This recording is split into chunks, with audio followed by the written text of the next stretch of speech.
Hi, and welcome to the VR Gaming Podcast, a podcast and commentary about VR gaming, VR news, VR hardware, and VR reviews. I'm your host, Nick Lane, and with me is Justin Davis. Justin, what's going on, man? How you doing? Hey, I'm good. I'm just playing VR and arcade games and having fun. Nice. Is this the time of year where you spend more time in VR, or is it kind of straight through year-round? It doesn't matter what the weather's doing outside? Doesn't matter what the weather is, because I have a basement that stays cold. God bless you. Yeah, that's key. That's key. Mm-hmm. I've seen pictures of your space, and you have like the ideal space for VR, because I think one of the biggest challenges with VR is just finding where can you possibly do it in your house. Yeah. I'm lucky that I have it down here, because if it was upstairs, it would be hot, and so Gosh, I'm lucky. That's what basements are good for. All right. Yep. Well, this is episode 16, and we're recording this on Sunday, October 18th. So we'll post this in a day or so, probably tomorrow. As usual, we've got news and we've got reviews. The reviews that I can preview for you guys, sort of a Star Wars review. We're going to jump into that very quickly. Then Justin's going to do after some more news. Justin's going to do a review of the Oculus Quest 2. He just got that. And a review of Phasmophobia, and maybe The Room VR, A Dark Matter, depending on time. We always base it on time. We try not to draw these out for too long. I'm a fan of brevity, so we'll see. But this episode is actually 2 weeks late, and that's not my fault, and it's not Justin's fault. I blame this episode for being 2 weeks late solely on Star Wars. My entire plan, as I mentioned last month, was we were going to hop on here and do a review of the Star Wars Squadrons. It came out, I think, on October 2nd. Let me just double check my calendar. Yeah, October 2nd. That was a Friday, and then we were going to do a review of it on Sunday. I was all set and excited to spend a lot of time in that and give the impressions review, but that didn't happen. And we're gonna talk about why. I'm not even so much angry at the game of Star Wars Squadron as I'm just disappointed. I'm like a dad at this point with that game. It's a huge bummer. Where should we even begin, Justin? I'm already out of steam just bringing up Star Wars Squadrons. I kind of kept my expectations low because this isn't a game made for VR. Whenever a game isn't made for VR, but they're adding VR to it. Like, there are games like, what was that space game that everyone was so excited about? I can't even think of it right now. What's the one where you can go to, like, any planet and there's, like, millions of planets? No Man's Sky. No Man's Sky. Yeah, like, that had terrible performance. And then there's plenty of other examples where the performance is really bad when it's not a made-for-VR game, that I kind of was expecting this. So, you know what? That's a really good point. I'm going to make a bit of a counterpoint. So You're 100% right. And another game that I would point out is the Force VR, right? So the Force VR came out in 2014, and I think it was about 2 years ago they added like a VR beta to it. Now, with that was not a game that was made up for VR. They implemented VR into the game like 4 years after the game came out. And there's some jank in the Force VR. And there's some tweaking you got to do just to get to run. It runs in reprojection a lot of time, but it's a lot of fun, and it's ultimately playable. So, yeah, those games, whenever kind of VR is an afterthought or patched in, especially later, like No Man's Sky wasn't designed for VR. It was patched in later. Totally get it. I think with Star Wars Squadrons, I had higher hopes than you did, at least, because VR was planned from launch at the get-go. So you're right, it's not a VR-only game, but VR doesn't seem like it's an afterthought because it was just baked in from the beginning. So I think that's different. Yeah, I think that's why I thought it would be good. And I don't think this game does anything complicated. It's a space battle game. There's a lot of the background just stars most of the time, right? So it shouldn't be a heavy lift, and also it's not using VR controllers, right? And just there's challenges with VR controllers and getting that right. I mean, you're using a gamepad, so how did this go wrong? Well, let's talk about what went wrong first, and we could talk about the experience with the game. So right out of the gate, I got this. It came out on October 2nd. It was a Friday. I got out from work, fired it up. I actually pre-ordered it because the reviews that came out from like these review outlets, they were I don't know about you, Justin, if you saw it differently, but they were all super positive on the game, especially Yeah, the VR. I don't get that. Yeah, they're all so positive, and it makes me angry actually. Agreed. Super angry. And like a lot of times I don't buy a game or pre-order a game, but I saw these reviews. All the outlets were saying, oh, the game's great. And VR, man, that's the way to play it. Okay. All right. I trust, and some trusted reviewers. I'm not even going to call them out. I don't get it, man. I don't get it. So anyways, load up the game. And right out of the gate, I'm already annoyed because it has you sign up for like an Origin or EA account. And the way they do it is just so not VR friendly, right? So you got the headset on and you can see like the box to type in your email and your login, but you've got to kind of have your headset on. I had to get up from my chair, walk over to my keyboard while also trying to look where that box was centered. It was just super weird, super janky, super frustrating. It wasn't a good sign. Did you have that issue as well? Yeah, I think so. I don't remember exactly what it asked me, but I already had an Origin account, so I think I just put that in.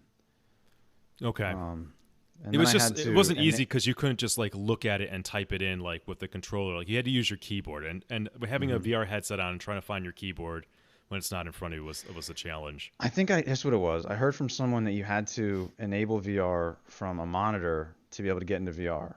So that's what I just started on my monitor and did it all there, and then I enabled it, and yeah, that's why. Okay, so that's the way to do it. If everybody's listening to you and hasn't gotten this game yet, which I'm going to tell you, don't get this game. But yeah, I launched it from VR like I normally would any game that has VR. So yeah, that was frustrating. Then the first video the intro video had me watch was like double vision, weird, like sick-inducing video. It wasn't it wasn't a good start off the bat. Yeah, like a small curved screen that was in front of you. It was, yeah, it's supposed to Yeah. be curved, and that would have been fine, but it was coming in like a double vision type of thing. It wasn't rendering right. No idea why, because other videos started working fine for me, but just right out of the gate, it's just problems. And then you get into the game, and you can just tell this is not VR friendly because the options menu where you're trying to adjust and set up graphics gives you options that shouldn't be. They're not really applicable to VR. They're giving you like monitor settings to change the resolution of the monitor and stuff like that, but you don't know how it's going to affect VR. So it's just not straightforward. And you know, Justin and I are no newbies to VR, so I'm like, man, I wonder what the ideal setting or how this is going to affect everything in there. It just they did not make it easy whatsoever out of the gate. And there are VR specific settings in the options, but you have to go down to find them. But even once I changed those, I didn't notice them making any difference. Interesting. Yeah, I noticed that there were VR options, but it also lets you change like options in graphics and resolution. Yeah. And Yeah. that's kind of it reminded me of the Force VR, where it's like if you're playing in VR, they should lock you out of some of that stuff and just make like the monitor resolution on your flat screen like the lowest resolution, right? You don't want to be rendering a lot of stuff to that monitor, but it lets you play around with it, lets you change like the hertz. And it just gets in the kind of thing where there's so many things that you can just do wrong. You're kind of unsure of, man, if I do this, how will this affect this? It's just too much that are not like related strictly to VR. Yeah. What I often do is I just put everything really low. Yeah. Like so then like, all right, then I'll know did these options even do anything? And it didn't seem like it changed anything Interesting. much for me. Okay. Like the performance was still terrible even with everything at low.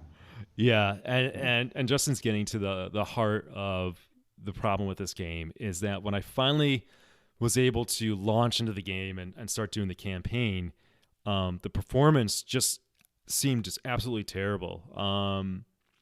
I didn't even have my frames per second thing up. I use FPS VR. I didn't have that up at the time, but I can just instantly tell that this wasn't great frames on it. First of all, I have like an iron stomach. Nothing kind of phases me, but I know when something is definitely lower than 90 frames a second.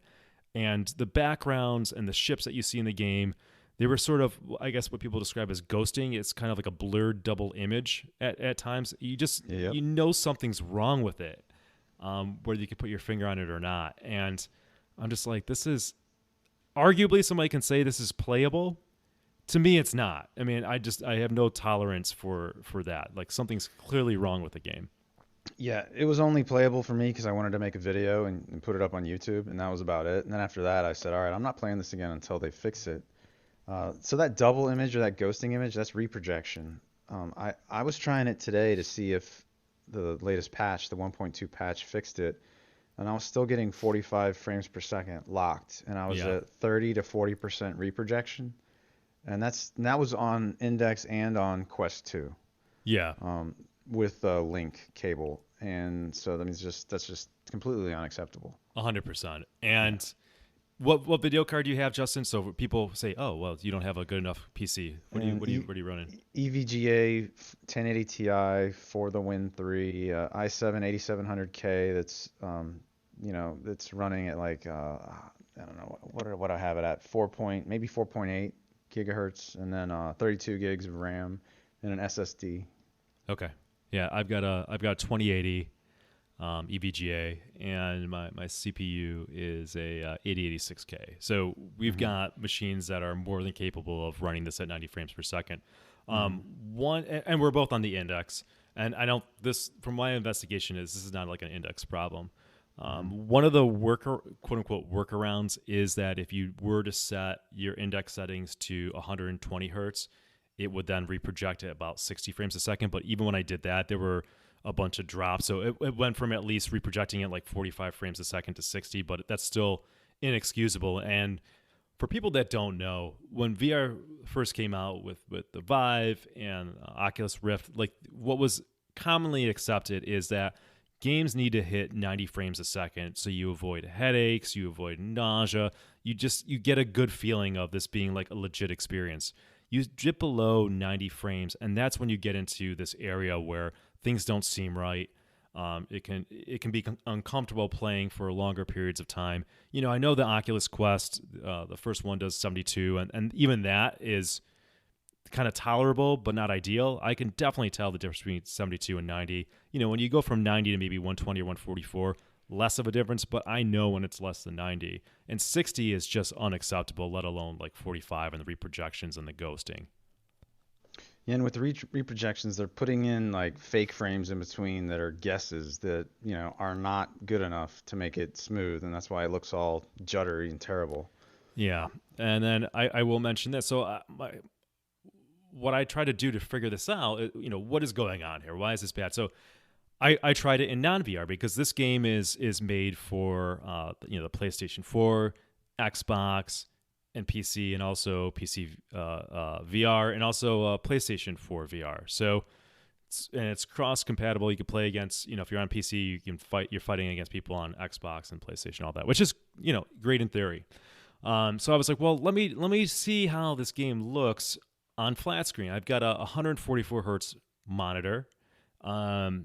It's a 2K monitor, a 1440p. Let's see how it looks there. So load it up, and I'm playing it, and even though my Steam frame rate counter says like 270 frames per second, okay, which is what I would expect for a game like this. Okay, that seems fine.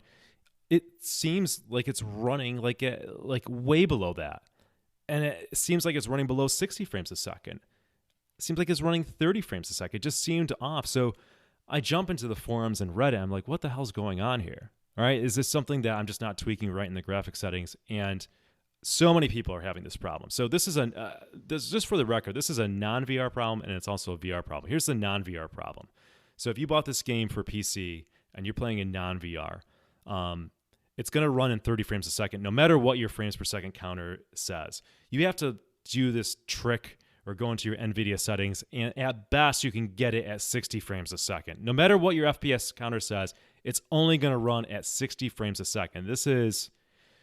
I don't know if you want to call it a bug. I don't know if it's the engine. Some people have been speculating that this is a quote-unquote console game that's been ported over to PC, right? They developed it for the PlayStation or Xbox, and that's why, or whatever engine that they're using, I think it's the Frostbite engine, whatever engine they're using it, this game's designed for 60 frames a second. So it doesn't matter that you've got a good video card or a good monitor.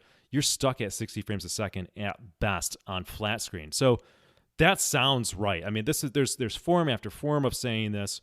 There's Reddits. Go out there, look at it. People are having this problem.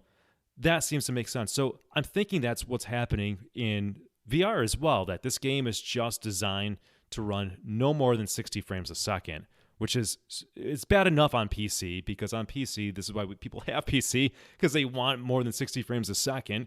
But in VR, it's just incredibly unacceptable, because that's way too low for an enjoyable experience for most people. There's some people on those forums and the Steam discussions that are like, I don't see what the problem is. This is running fine for me.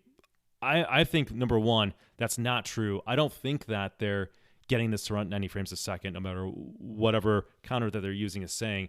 I think that maybe they're just not as perceptive in terms of the frames per second, or some people know that it's running at 60 and they're fine accepting that. That's great. If you're that kind of person, you can tolerate that, then you might enjoy this game. But for most people, it's just inexcusable. Go ahead, Justin. Yeah, I wonder if there's a technical reason when you're doing cross-play between console and PC where you have to keep the frame rate, similar. If there's some technical reason that we don't know about. That's, I think that from a hypothesis standpoint, from what people are saying, right, I think this is why this game has been out for 2 weeks already. This problem hasn't been fixed, even though I guess they said that they're quote-unquote aware of it, right? They've finally at least acknowledged it. But the hypothesis, and what seems to make sense, is that this game was designed for 60 frames a second, because they're trying to keep it consistent with the consoles and the cross-play. So you're probably right. I bet it does create problems when people are running at a much higher frame rate. I mean, certainly competitively, it creates issues, because the PC is just going to have a significant advantage over the consoles. But yeah, does it even just create like sustainability that it can't even function or work when there's different frame rates?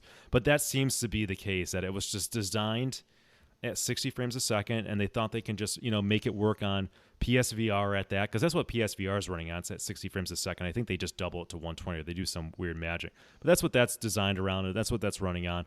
But it's just unacceptable for PC. So what's a mystery to me is, in the forums, there's those few people that will say, oh, it's running fine for me, or it's 90.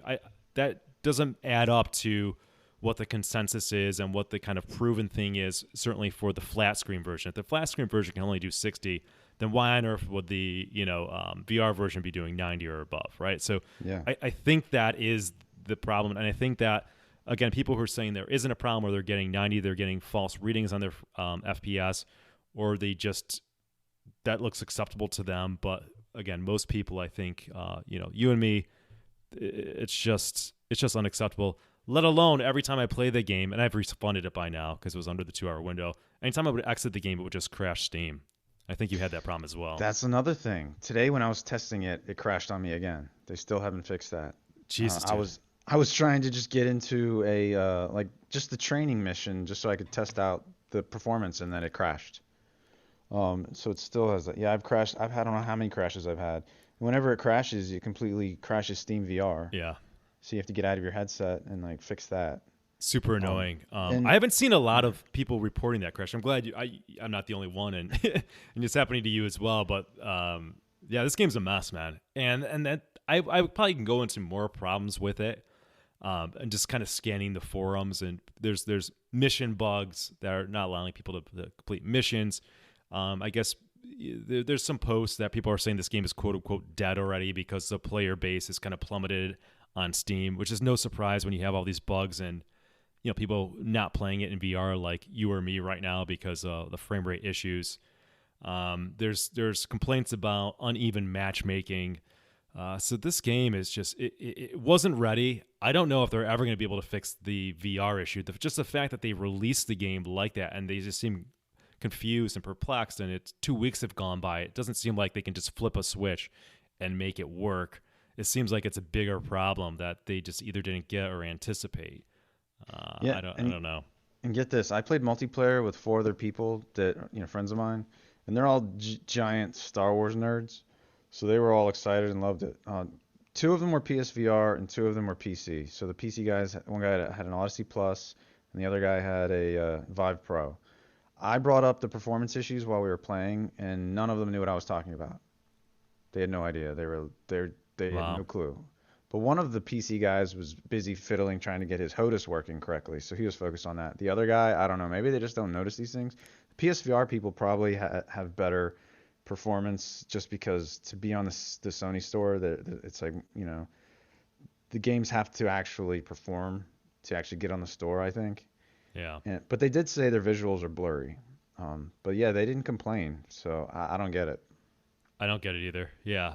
But I like I said, I did the research, and it's not just you and I are having this weird problem. Yeah. There's so many people. It seems more common for people to have this issue or notice this issue than not to have it. Mm-hmm. Let alone all the other kind of minor things that are plaguing the game. Major, depending on your take on it. Yeah. I don't know, man. I'm bummed. I was hopeful for this game. I was really hopeful, and I just it's kind of a bummer. I'd be surprised if this gets fixed. I think that's what's going to be. People who could tolerate it will tolerate and play it, and that's that. I know that they said they're not releasing any DLC for the game, so the game is kind of done as is. They'll do bug fixes or whatever, but that's it. When you're sitting still in your cockpit and not turning, it's fine.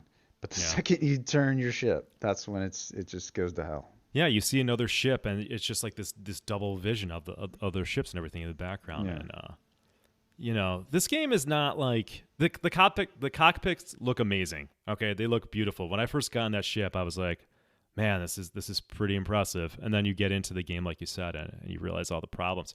There's nothing visually in the game that I look at this and think, it's just a really demanding game, right? That's not the case. There's something else going on. Yeah, there has to be, because the explosions, I've sat and watched the explosions. They're not impressive at all, and it doesn't look, crazy realistic to me. Did the starfield bother you at all? Definitely, because they were blurry and there were a lot of just big round stars that look like just polka dots or something. Yeah, the starfield looks like it's this super low res background. Like it looks flat out garbage. I mean, it just looks unacceptable. How anybody could test this game out, put this game on, and look at that starfield and think that's okay is beyond me. Was it the same in flat? No, I don't remember it being the same in flat. Flat seemed fine. It's a VR. Okay. That's a specific VR problem. Okay. And it's a starfield, man. It shouldn't be. It shouldn't be shitty. It just shouldn't be. It's terrible. I don't know. So my conclusion, I don't even give this a rating number. It's just you're gonna want to stay away from this game. Like if you're a huge Star Wars fans and this appeals to you, you're welcome to try it. Download it. You get 2 hours before you can't refund a game. It's the 2 hour 2 week rule. Test it out. If you don't believe me. Maybe you're lucky. Maybe you'll tolerate it. I have one friend who's been playing this a lot, and he's fine with it. He's like, oh, this is like any flight sim. Any flight sim is not optimized in VR. Good. Don't let me ruin it for anybody else, but I don't know, man. Super, super disappointed. Unacceptable to have a game that's a licensed Star Wars game that's published by EA. It's just unacceptable nonsense. And I don't understand what the reviewers were smoking or how much they were paid to say that it's great in VR. I don't get it because I didn't see one bad review of these professional reviewers. They were definitely paid. Sure. Yeah, dude, it's I don't know. Maybe the PS VR is fine if you're reviewing on that and you like it and it's good, then that's fine. But the PC version's trash. Agreed. All right, did we shit on it enough? Yeah, I think so. Okay, if something pops in your head like 20 minutes from now, you want to shit on it more, you can. Okay, even when you're on ground, there's scenes where you're like in briefing rooms and stuff, and you're talking to people. Yeah. Even there's terrible reprojection. If you use the analog stick to turn, terrible reprojection even there. Yeah. So there's another thing. Yeah, I was getting weird color issues. Like if I move my head a little bit, like the color shade, something's just really off and wrong in that game. I don't know. They got their hands full if they're even going to fix it. We'll see. Yeah. Too bad. Here's the sad thing too, Justin, is that I bet there's a lot of people out there who this game motivated them to get a headset. Definitely. And maybe ignorance is bliss, and we're just super nerding out on it, and these people are having a good time. Don't let me ruin it for you, but I do feel bad for people who bought a headset and this is their first foray into VR, and they're having problems and they're disappointed and thinking to themselves, this is what people are talking about with VR? Yeah, and they're probably going to get sick. Maybe even if the performance was good, they might get sick in a game like that. Could be, yeah. But with that performance, yeah, good luck. 100%. All right. Well, I think we Like I said, if something else comes up, don't hold back. All right. All right. All right, off to the news. We'll kind of go through this. The news stuff is pretty simple. These are things that I gathered very quickly. If there's something missing, Justin, that you want to mention, by all means do so. It came out recently that Beat Saber got a multiplayer update to it. I don't really play Beat Saber. I was never like a huge Beat Saber fan. I've played it probably like maybe 30 hours into it. I've had parties and let people play it, but if I never play Beat Saber again, I'm okay with that. Yeah, me too. Okay. All right, we're on the same page there. But that's big news to a lot of people, and they've been talking about it forever. So it's nice to see that came out for it. One thing about that, the avatars look really bad to me. Okay. Did you see the multiplayer avatars? I might have no. I might have seen like a news notification for it, and I think I was looking at what the avatar was. It just seemed really simplistic or not fitting in there somehow. Yeah. Yeah, it didn't look. You would think for Beat Saber they'd have some like cooler looking avatars, but they're just like these blocky, looking people. Not, I don't know, just looked weird. Yeah. Well, okay. No loss to you and I guess. No, not fans. All right. I saw a notification. I get a lot of my news from Road to VR, so shout out to them. I get the email updates. One of the news items was there's a 2-week turnaround time on Index orders. So Index, you order it, you're going to be getting it pretty quickly. So that's good news. Looks like they caught up to demand, or they got their production things worked out. I put one thing in the notes. I think I've got an issue with my Index where I'm noticing some, you want to call them like white sparkles. It's noticeable on the black backgrounds. Like they're noticeable. It's not like, doesn't 100% ruin the experience, but they're sending me a new cord for my Index, so I'm a little afraid of trying to pull the old cord out because of the clips that are holding the cord in place. So hopefully that cord fixes, and hopefully I don't break anything. Pimax had that same sparkle issue and had to replace their cords too. Yeah, they didn't give me. I will say this: when I reached out to Steam support, super responsive. I mean, this was like on weekends too. They're responding back, super responsive, super easy to deal with.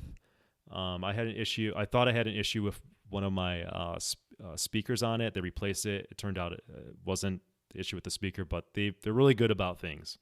And I know, again, there were some issues when it first came out and launched, but things seem to be going really well with getting replacement stuff for the Index. Was your speaker issue the cable not being like in tight enough? I don't know. I just heard like it was noticeable, like the bass was getting distorted. Oh, okay. And I replaced it, and it still sounds like the bass gets a little distorted sometimes in that speaker. But again, it's like a slight annoyance. It's not a big deal. Okay. This will come to me. I'll see. I'll look this up later. I meant to mention and put in the notes.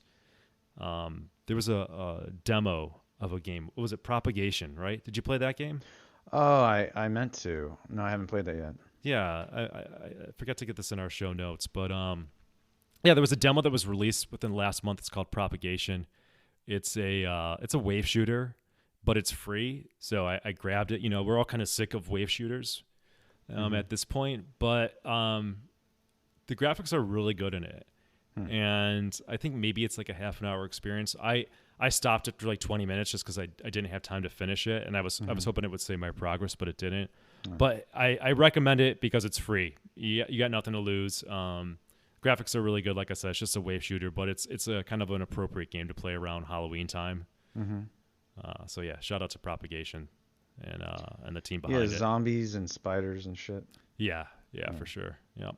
Okay, let's see what else we got. The NVIDIA 3000 series. We talked about this last time. I'm in the market. I'd like to get a 380, but the news on those new video cards is basically nobody's gotten their hands on it. Stock is super low. A bunch of scalpers, AI bots, bought them up and are selling them for ridiculous prices on eBay. And the word on the street, or I guess the article from actually an announcement from NVIDIA, is that shortages are expected into at least early 2021. So that's that. My birthday is in December, and I was hoping to get a present for my wife. She's gonna have to be aggressive or overpay. I have a bad feeling. Sorry, man.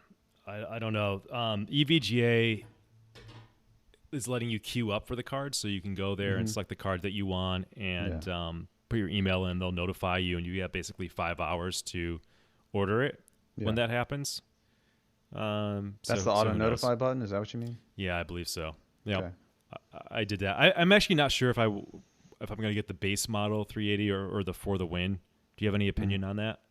I don't really know even what For the Win means. I think they're just clock boosted up a little bit. I don't know how much that matters. Yeah, it's overclocked out of the box, and I guess it's. I think there's better cooling, so you can overclock it even more. But I don't really get into overclocking, so I might just get the cheap $699 one. I've never overclocked the GPU. Yeah, I've never felt the need to be honest. Yeah. Like I don't know. My frames are usually good, and I think that most of the time you're just squeaking out a few extra frames, so it doesn't seem worth it. But and VR Oasis Mike, I don't know if you ever watch him. He overclocked his card, and then it died. That's what I worry about. That's the it doesn't seem like it's worth it ultimately when you run that risk. Mm-hmm.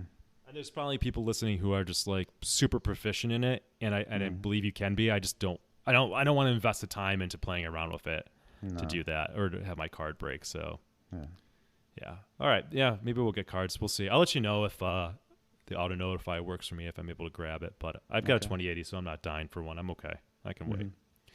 All right, moving on. The Walking Dead Onslaught was a big release in the last month, made by Survios, which is kind of love-hate studio for me. I really like them, but I think they fall short a lot of times.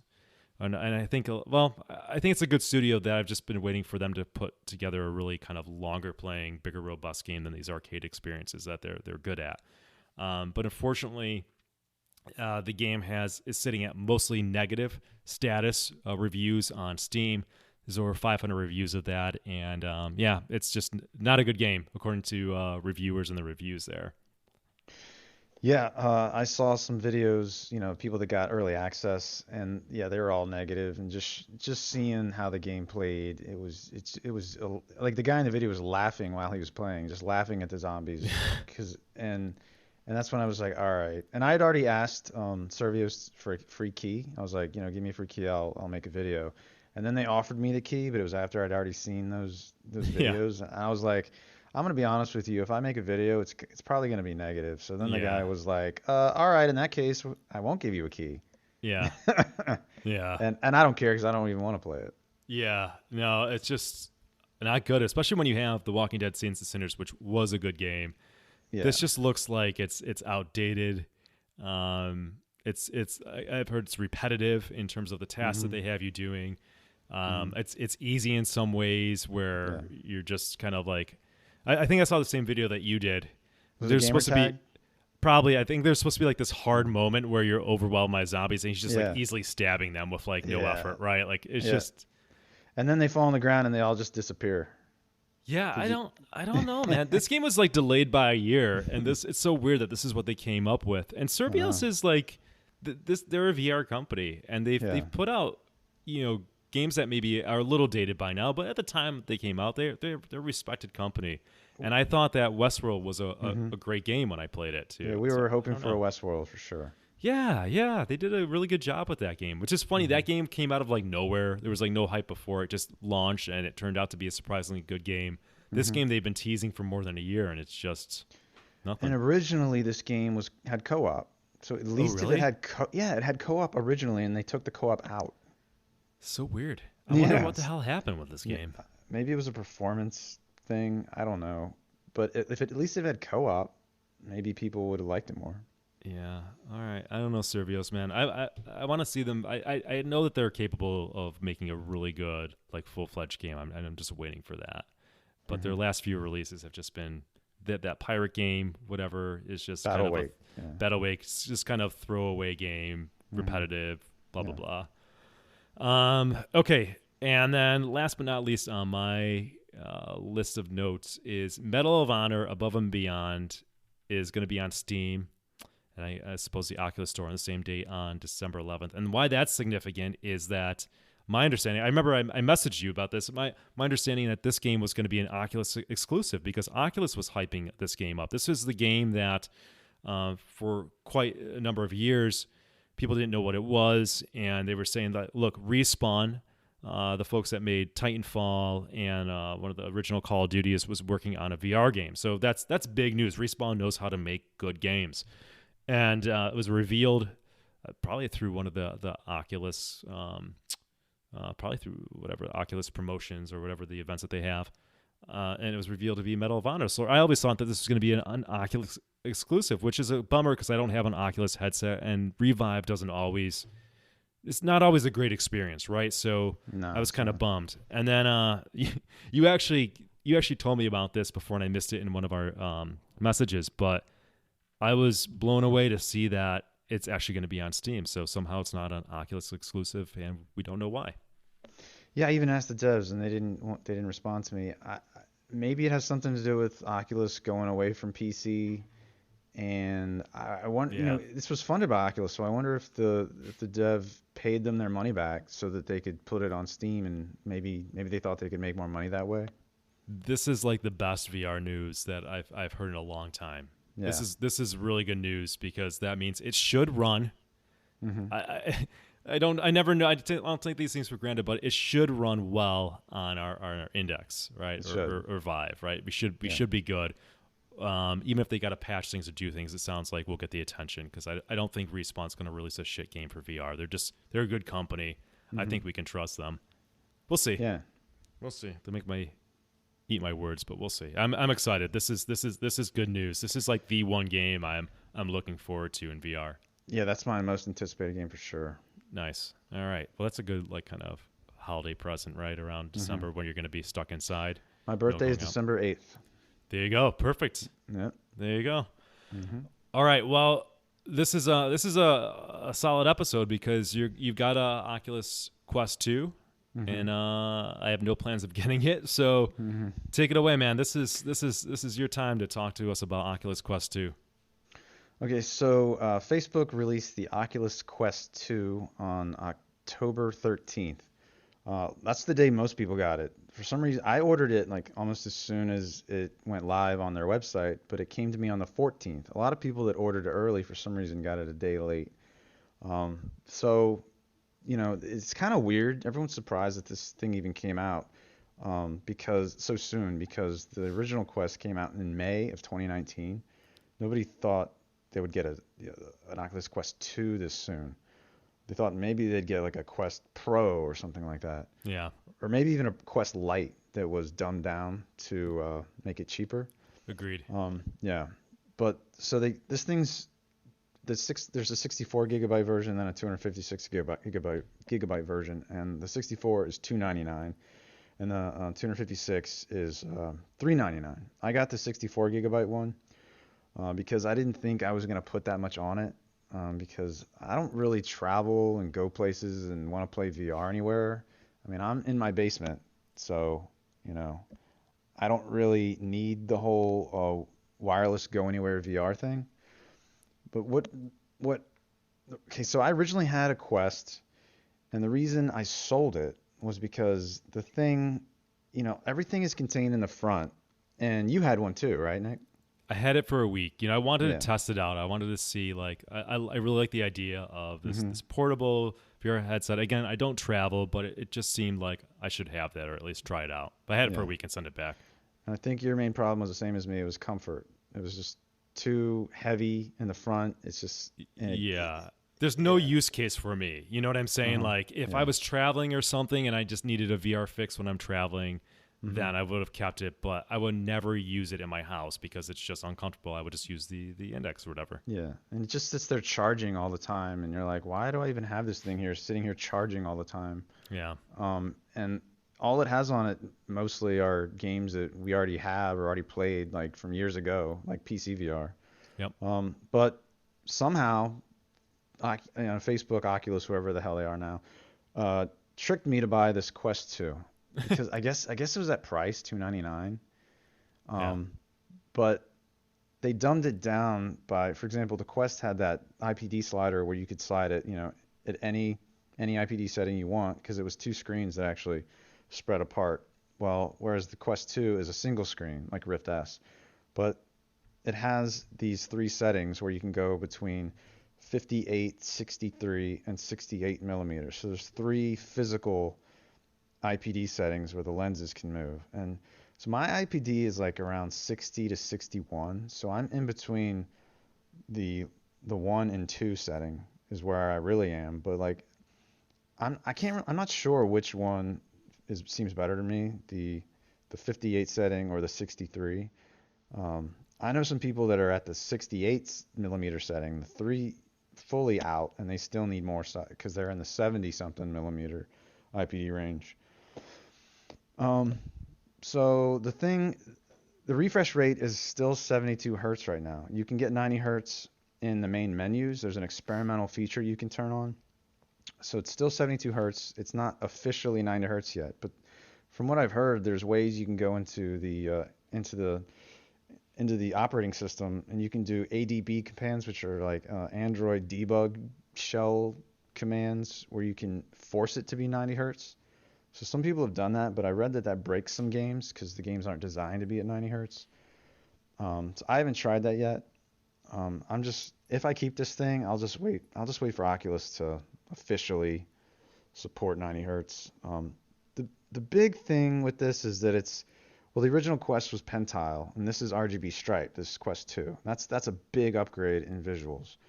Because a Pentile display, you see way more screen door effect because it's 2 subpixels per pixel, whereas RGB stripe is 3 subpixels per pixel, and it just looks way better. It's really hard to see screen door in this display. It's similar to Index, but probably even less screen door than Index, because the resolution is 1832 by 1920. Whereas Index is 1440 by 1600. So it's higher res. Oh, wow. Yeah. And Index has wider field of view. So those pixels are spread out a little bit more.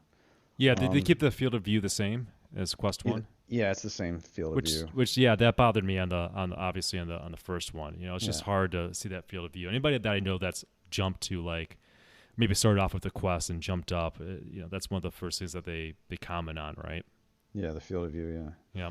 And the weight, they decreased the weight by like 15%, so it's 503 grams, whereas the original Quest was 571. But I bet a lot of that weight is the head strap, because the original Quest had a rigid head strap, but this new Quest 2 has a terrible cloth strap. It's basically just like a jock strap. It's limp and terrible. Yeah. And I tried it, and I couldn't get the thing to stay on my face, like in the sweet spot. Like it just kept going down. It just, no matter what.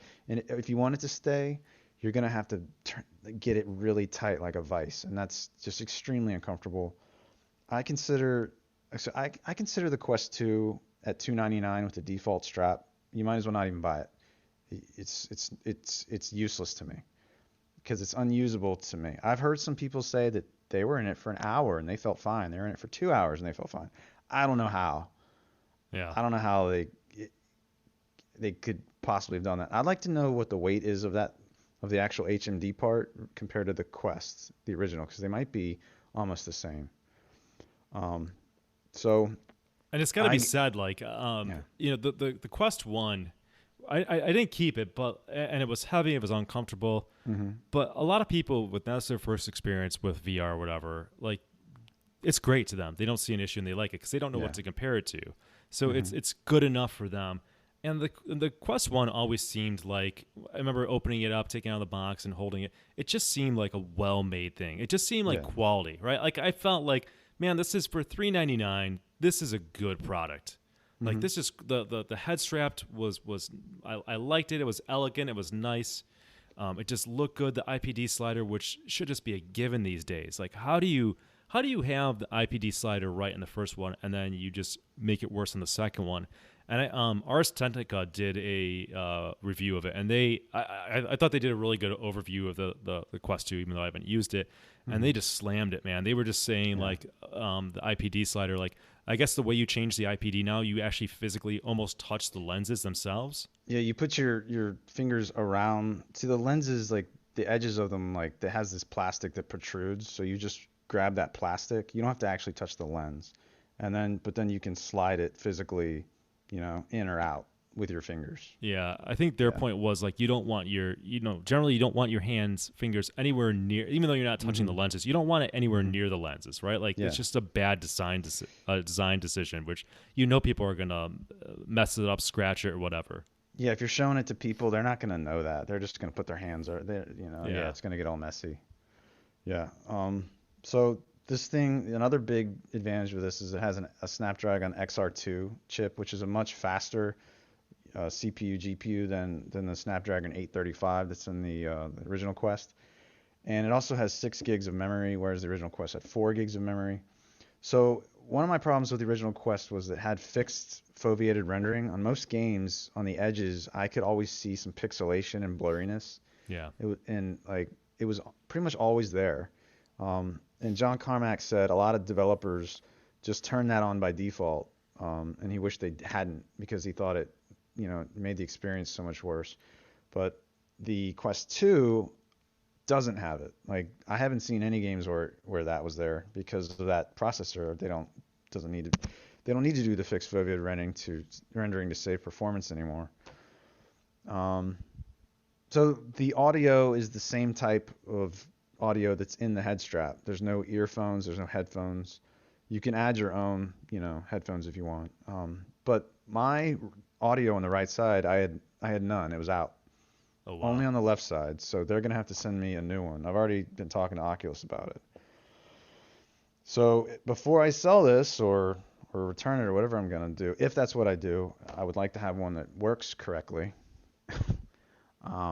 So hand tracking. So I sold my original Quest before they added that hand tracking feature, so I really wanted to try that. So I was doing some hand tracking stuff, and I'm gonna make a video eventually where I do a review. But the finger tracking is really good. It's actually even better than Index's finger tracking, I thought. Like with Index, don't you sometimes stick a finger out and it's not the right finger? Oh, what, use the controller finger tracking? Yeah, you mean? yeah. If you're just like sticking a finger out to test it. Yeah, so that is that's true. I find that when that happens, I just drum my Yeah. fingers along it. I think it just needs to recalibrate. Recalibrate. Yeah. Well, like the hand tracking with Quest, like it was really accurate. Like it was hard to get it to screw up. But I played this game called Elixir that's a full hand tracking game, and I don't know what I was doing wrong, but I got to a part where it just wouldn't do what I wanted anymore. And I think I was doing the right thing with my hands. You had to do like a diamond shape with your hands, and like I just couldn't progress. So I don't know if that was the game or the hand tracking or what. So what else is there? I don't know. I mean, there are no like special Quest 2 games that have come out. There are no exclusives. There's no launch game, which is kind of surprising to me. At least launch some big game with it. But no, it's just the same old shit. You know, it's really disappointing. It's really weird, like you said, that it came. This Quest 2 came out so quickly after the original Quest, which could have continued on for another year or two without needing a refresh. Or like you said, maybe a Pro or a Lite or something like a cheaper price point would make sense. To call it a Quest 2 as in the old ones, this is a successor. This is the one you get. It's a little weird. It sounds to me like this is like a race to the bottom kind of thing of what they're doing. They're not adding things; they're just cutting things out. In many ways, they're making it worse. And I know like almost all, if not all, of the original Oculus team that founded Oculus is gone from Facebook now. And I just wonder if we're seeing what happens when you take out these proponents of VR, these VR enthusiasts, and who have a dream of creating the best VR, and you're just kind of getting this like let's get it done job and let's get it out there, and it's just kind of maybe like an enthusiast will snub their noses at it, where maybe the general public, this is the first VR experience, you put that on, you're going to have a blast. There's no doubt about that. But, for people who know what's going on and had experiences with PC VR and the Quest 1, everything you're telling me and from what I've read, this seems like a pretty big disappointment. But there's some things I forgot to talk about. So there's some straps you can get called the Elite. There's an Elite strap that improves the comfort. I consider that mandatory. I didn't get the Elite. I got the Elite battery strap. So that adds a bunch of weight to the back.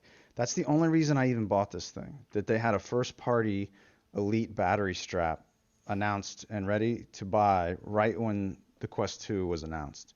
Because this whole time I've said I want the battery in the back. I don't want the battery in the front. So once I saw that that was available, I was like, all right, fine, you got me. This $299 price, you got me, and that battery strap, all right.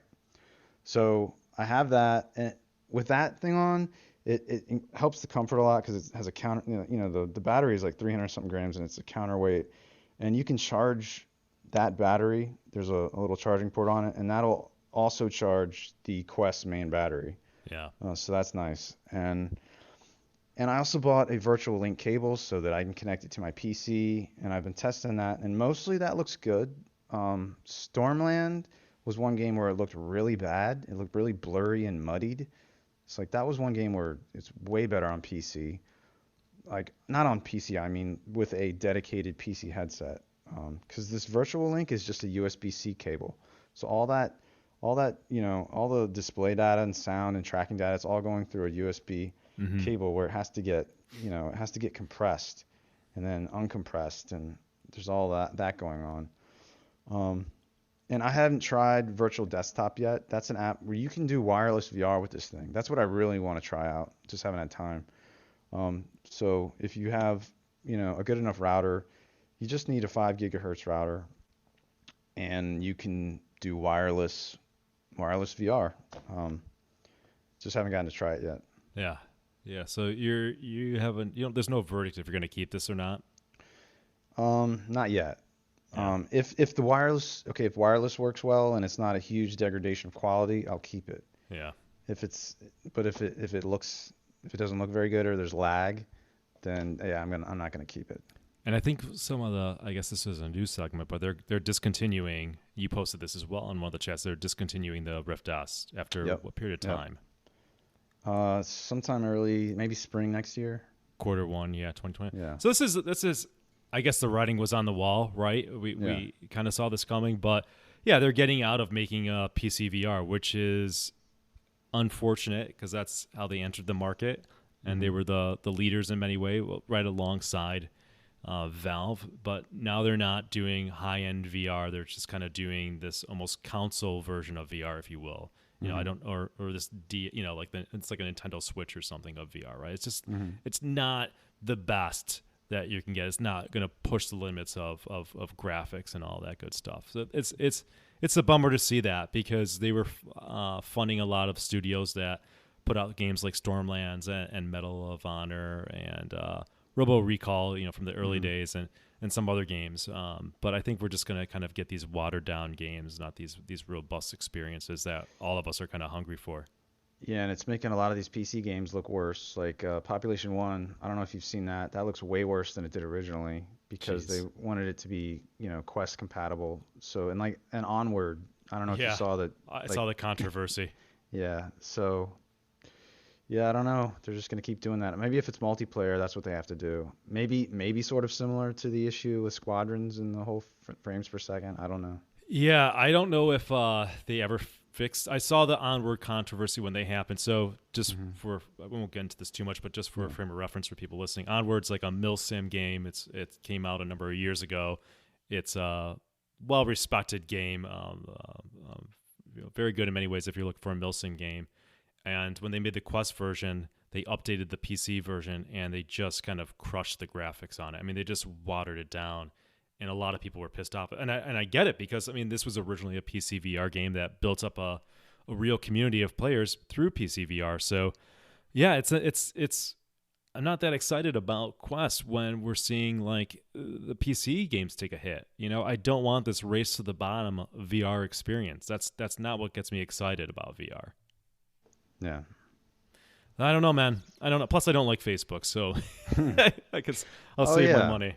I didn't mention that. You have to use a Facebook account with the Quest 2. There's no even if you already have an Oculus account, you have to merge your Oculus and your Facebook account to even use it. Yeah, and I don't know if you saw the documentary, the Social Dilemma on Netflix. I recommend everybody watch that. It's nonpartisan. It just kind of talks about all the ills of social media and why some of the problems that we're having exist today. and it just doesn't get me excited about Facebook. And I feel like their entry into VR, this is nothing new that I'm saying, but their entry into VR is like a Trojan horse just to get more data on people. And not good, man. I'm going to stick to Valve and Microsoft if they're making VR headsets and just be this kind of purest gaming experience without any of that social media nonsense. All right, off my soapbox for that. That wasn't too bad. All right, let's see. Let's get to the game reviews. We'll do Phasmophobia and The Room VR. So we'll start with Phasmophobia. This is a game by Kinetic Games. It came out in September 18th of this year, and it's in Steam Early Access. I think we were playing the other day. I think the version is like 0.17. So I guess the developer considers this very early access. This is a game that is also in non-VRs. You can play this in flat screen, and I'm guessing most people are experiencing this game in flat screen. It actually blew up when it came out, and like so many streamers were playing this game. And I remember a couple weeks ago going through Twitch, and you could browse by games, and they have it sorted by the number of people watching. And at that time, a couple weeks ago, there were 44,000 people watching this game.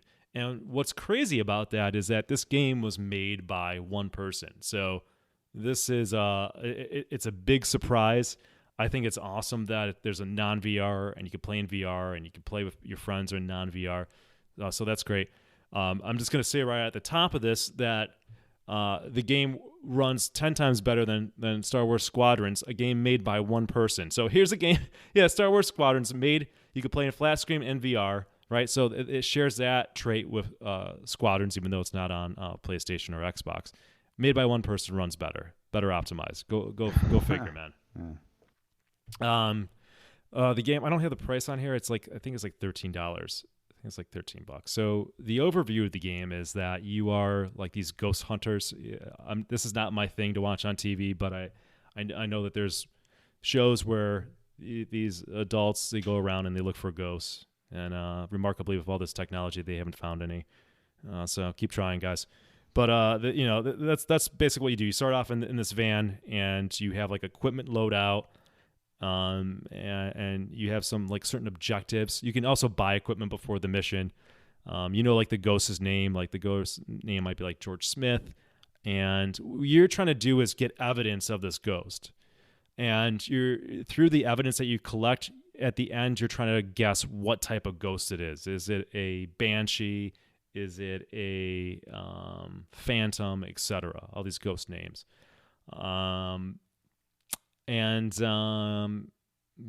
That's essentially it. Up to 4 players. Go in the house. Trying to find evidence of a ghost. Okay. So to me, this is a unique concept. I never thought I was looking for a ghost hunting game, and yet here I am. Playing this and actually enjoying it.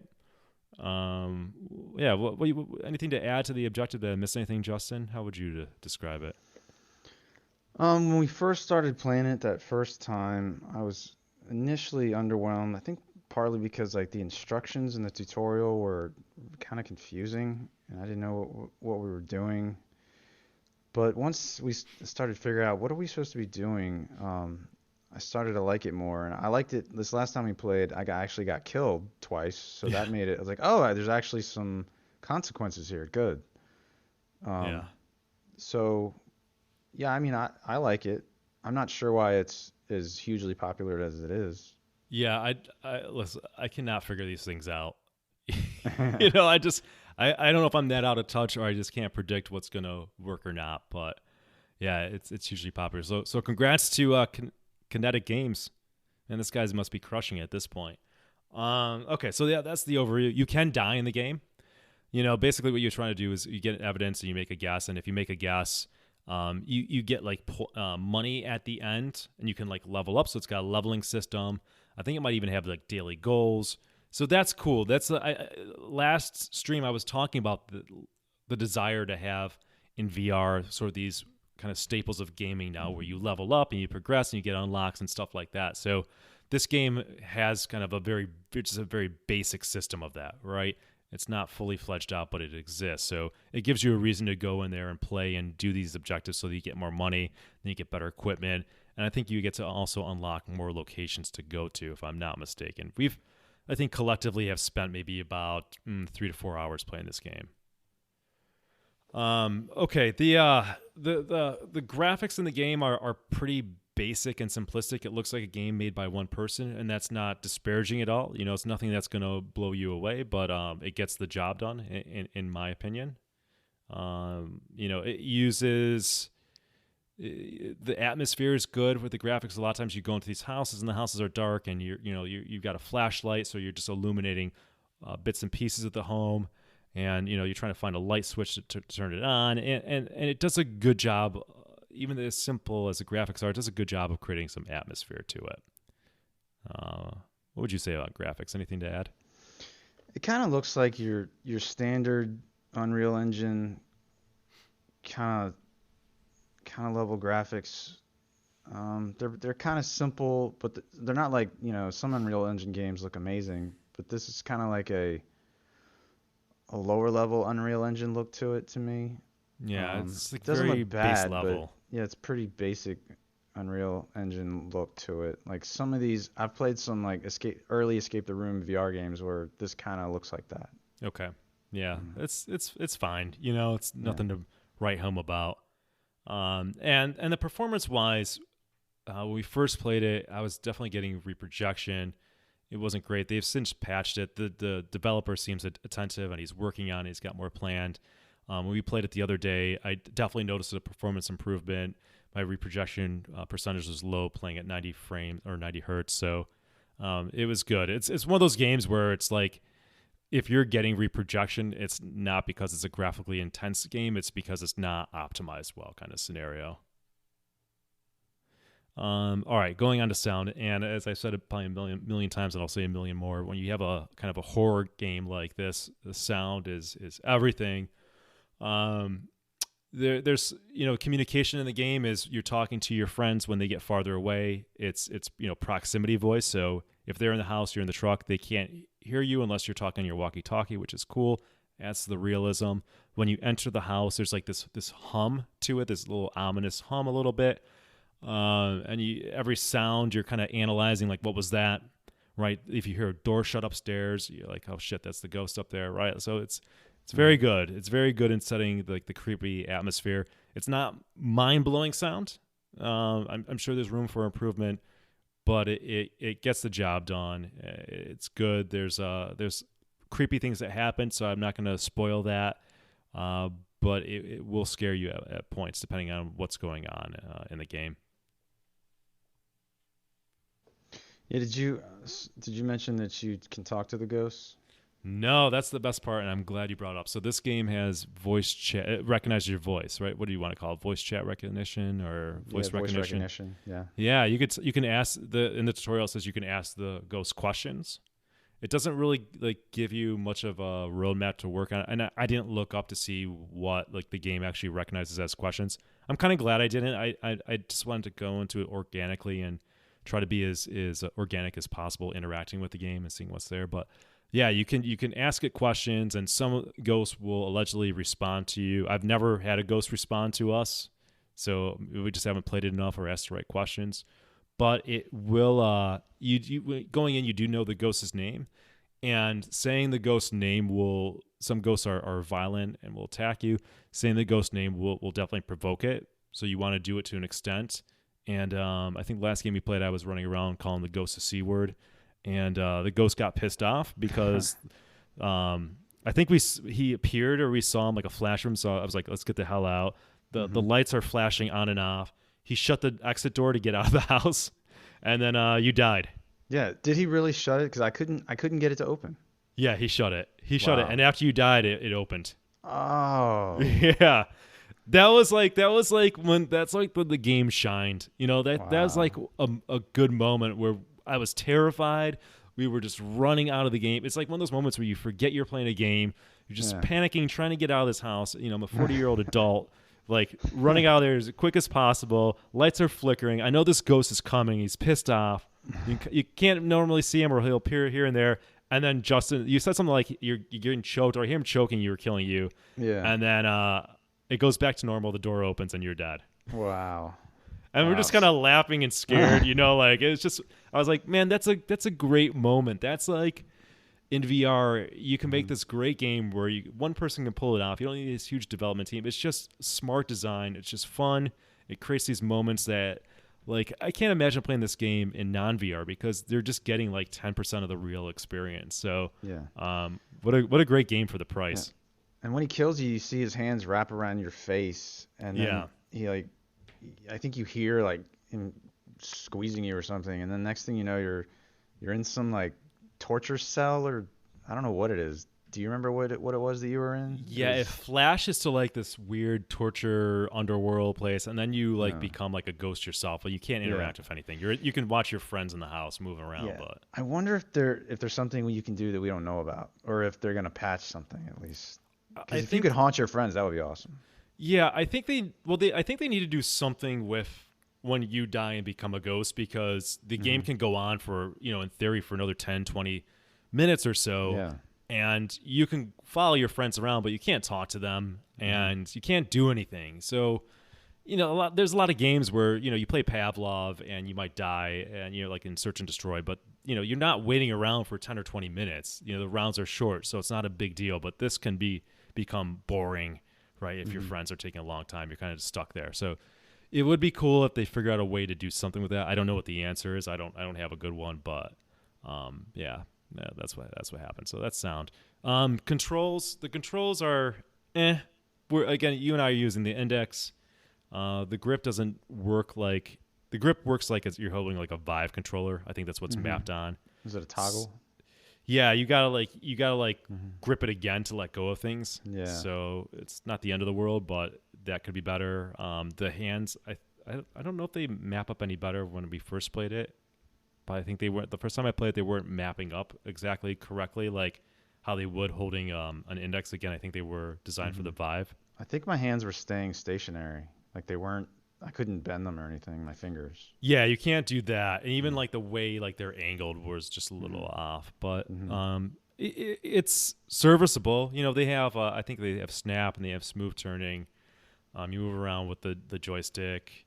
You're able to play the game fine, get around it. It's just not designed for the index, so to speak. And hopefully that comes with time. I get that that's not a priority when he's making a game where probably 95% of the people are playing this on a flat screen. Anything else to controls? Did I miss anything there? I don't think so. All right.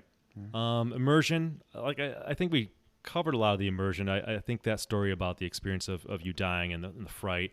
There's times where like we're talking to our friend Goran, like, dude, you can go in the basement and start provoking the ghosts, because some ghosts will only come when you're by yourself and you gotta turn the lights off. So I'm like, dude, I'm not fucking doing that. Like this is too much. I remember we were in the garage at one point, lights are off. I think you were trying to provoke him, and then I'm holding the flashlight up and I just see him appear for a second. I scream, that's like immersion. That's when you forget you're playing a game. You provoke a response and you provoke an emotion. That's great. So this game does a good job with that immersion, again, for being kind of a more simplistic game. And then I guess to conclude with last ability, I don't know if this is a game that I'm going to be playing for dozens of hours. I know I want to play again. I know I want to kind of follow this along see if the developer makes a lot of additions to the game. I think I think you're going to have the most fun with this game when you're playing with friends, for sure. Definitely. This is a great game. It's funny because of unintentionally funny. It's a horror game, but the idea of playing a horror game with friends has a lot of appeal to me, because there's a number of horror games in VR, and VR is like the perfect medium to experience horror video games.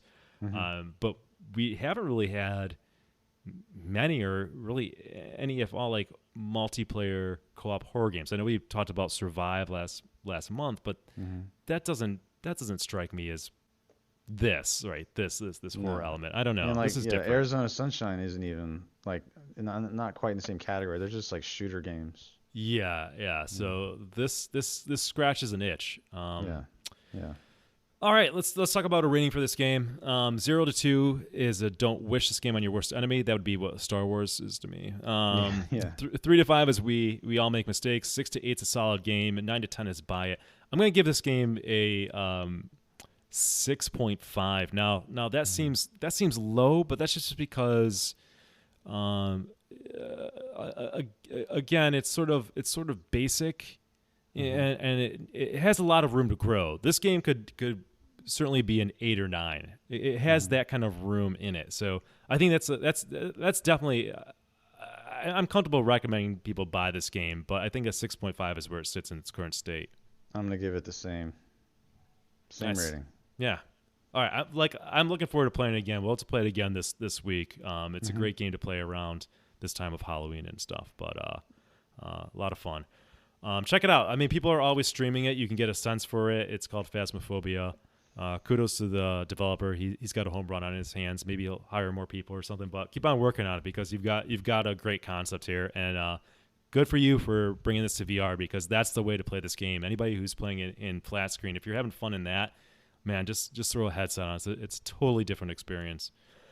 All right, Justin, this is all you. This is The Room VR, A Dark Matter. It's made by Fireproof Games. Came out March 26, 2020, only about 3 days after Half-Life Alyx, so I think a lot of people were playing that at the time, and it kind of fell under my radar because of that, and I've not touched it.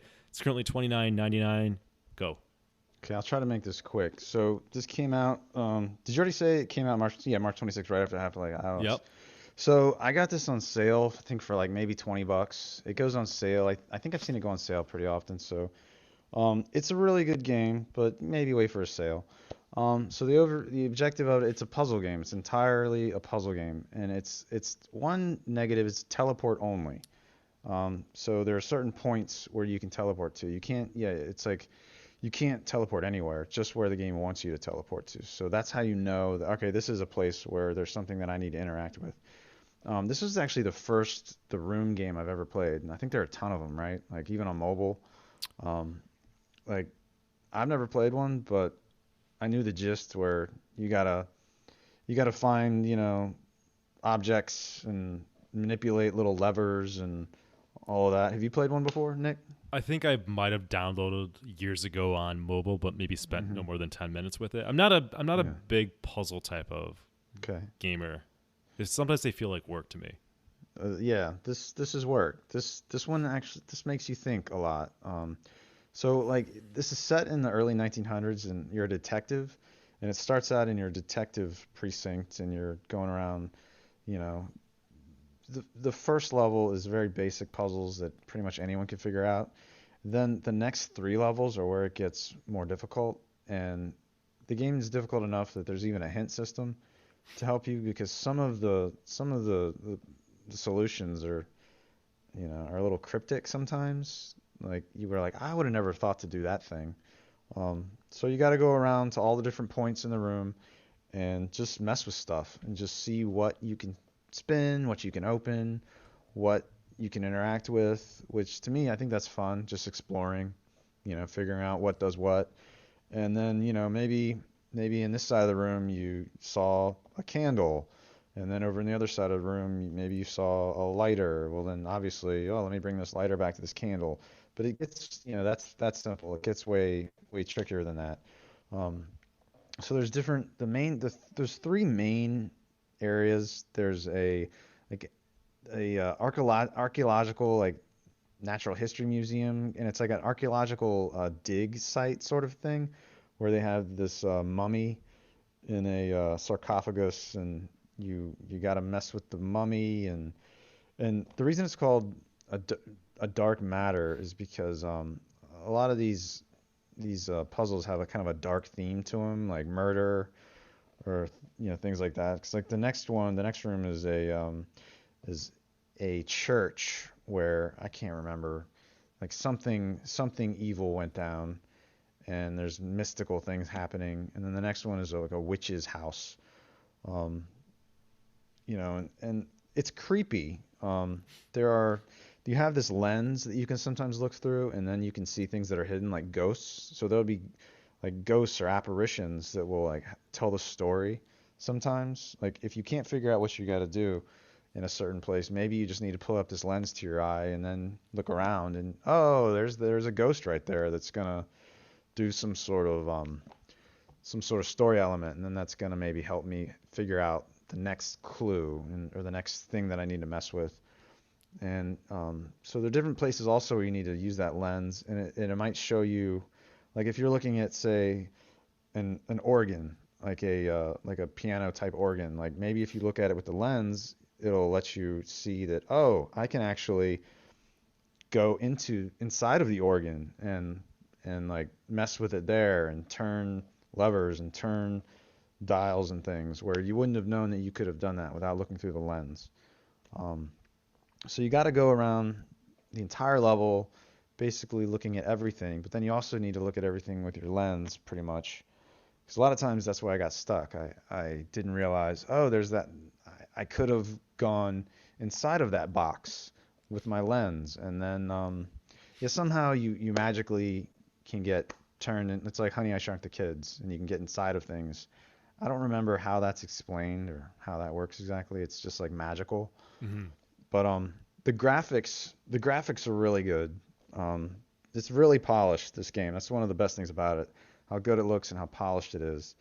Um, and the sound is creepy. You know, you hear weird sounds going on, and you know, some people might play this game and get a little bit scared because of this, you know, the murder and the mystery and the ghosts and things.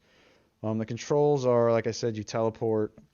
You have that lens. You know, you use both hands, use both motion controllers, and you interact with things with your hands. But like, you know, your hands will go through objects, just like an older VR game. It'll go through things, and like if you hold an object, you can move it through things too. So it's not like Half-Life Alyx or Boneworks or something where the physics is good. It's not like that. I mean, they were probably working on this back before physics got good in VR. So the immersion, yeah, it's immersive. It's creepy. You know, you see those ghosts, you know, walking around and stuff. It's pretty convincing, and I don't know, you really do feel like you're there. Last ability, I have 5 hours in this game, so apparently it took me 5 hours. There's 5 levels. The first one and the last one are really short, so there's 3 in the middle that are long. So yeah, 5 hours for me. Well, some people are saying it took them 4 hours. So and once you beat it, I mean, I don't know why you'd want to go back in. Maybe if you're like wanting to do it faster, if you're a speedrunner type, I don't know. My rating, I'm gonna give this an 8. If you like puzzle games, this is one of the best puzzle games in VR. And on Steam, its rating right now is overwhelmingly positive. Yeah, it's a 10 out of 10 I see on Steam, and I also see that it's on PlayStation VR. Mm-hmm. It's on Steam. It's on Oculus. So like every VR headset, you pretty much get this game. There was a part where I got stuck, and I went on YouTube to find out what the hell is that I need to do. And thank God, there's tons of people that make PSVR walkthroughs, because so many people have PSVRs, and that's what I watched, a PSVR walkthrough. And I was like, oh, I got to do that, and then. So yeah, this stuff's hard enough that I was like, all right, I'm not going to stand here for an hour trying to figure this out. I'm going to go see what I have to do.